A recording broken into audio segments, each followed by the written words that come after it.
Good morning, people. So, actually, it's already good morning. Already माझा चहा नाश्ता झालेला आहे आणि ॲक्च्युली येस आज आपल्याला एक प्रोग्राम आहे. रायगडचे खासदार माननीय सुनीलजी तटकरे साहेब यांच्या वाढदिवसानिमित्त आपण एक पाककलेचा कार्यक्रम ठेवला. आपण म्हणजे राष्ट्रवादी पक्षाने, मित्र पक्षाने. तर त्यांच्या प्रोग्रामसाठी आपल्याला आज जायचं आहे. सो या स्टे ट्यून. नाही, खरं तर पाककलेचं माझं स्पेसिफिकली 3रं वर्ष आहे. साहेबांच्या वाढदिवसानिमित्त दरवर्षी राष्ट्रवादी काँग्रेस पक्षाकडून आदितीताईंच्या मार्फत हा कार्यक्रम राबवला जातो.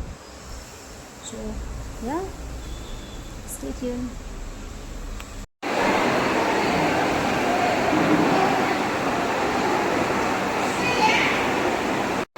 सो येस, आता आपण आलेलो आहेत पाककलेला. पाठीमागे गर्दी दिसत असेल. मी एक फिल्मसी दाखवते. यावर छोटूशा विमल आहे. ओके. सो या अजून ताई यायला बाकी आहे, थोडा टाईम बाकी आहे. इकलं पिल्लूले इकलं.